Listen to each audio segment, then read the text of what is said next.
Matthew, it broke my I know. heart when I watched that. Oh, when I good. saw you crying like that. Yeah, it's hard to do. It's really difficult to do them scenes.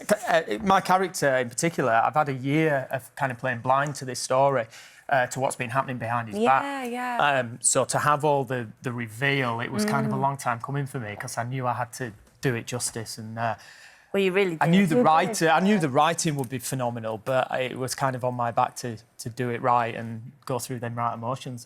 And what's the response been like? Because it's the kind of situation where, I mean, you hear about it sometimes in the newspapers when it's a male teacher and a female student, but this in itself, it doesn't get the same kind of sympathy. No, there was a lot of people that said they hated the storyline and they couldn't watch it. But that is exactly what we wanted to do.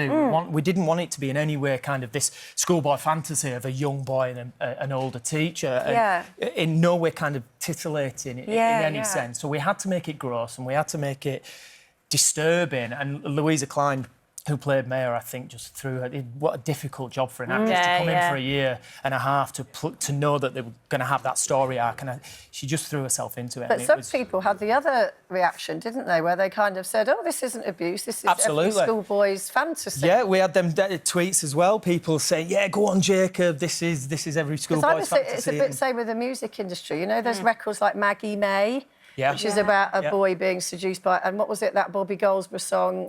I was 17, she was 31, I knew nothing about love, she knew everything. And we're all singing along, and actually, if it was the other way around, we'd be going, oh, no, that's not right. A lot of people still don't think that what's happened is abuse and grooming because it is the other way around. I think because the men is always seen as an alpha male, whether they're 15 or not, and because it's an older woman, it's like, well, he could have done something about it. This isn't grooming, this isn't sexual abuse. But you spin it on its head the other way around with an older man and a young girl who was 15, 14, 15. And there'd be uproar. And there'd be uproar. So we've had both sides of the I thought they played it well because it was...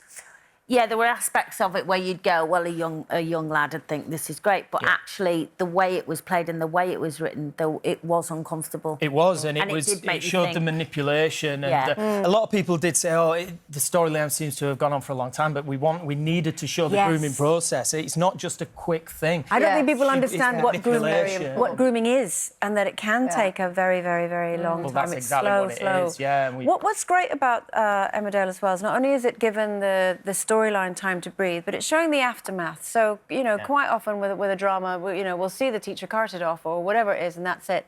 But now we're seeing the after effects and the fact that your characters had to go into therapy to learn how to deal with it properly. And this is something I think that's really important. Well, we worked really closely with Bernardo's right at the beginning. They came in and they brought 4 incredible young men in that had been sexually abused at a young age. And they've now kind of turned what happened to them around, and they go around and speak at schools and conferences and all sorts of stuff. So we worked very closely with them, and my big question to them was, how did your parents react when they found out?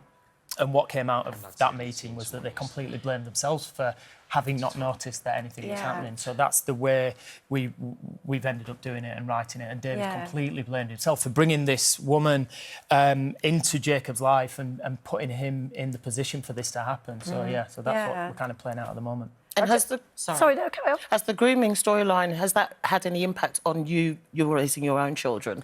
What impact has that had? I think with young children, you're always aware, but this has completely made me more aware. Like, my oldest boy's 9 now, and they're working from iPads at school, and they get to bring iPads home.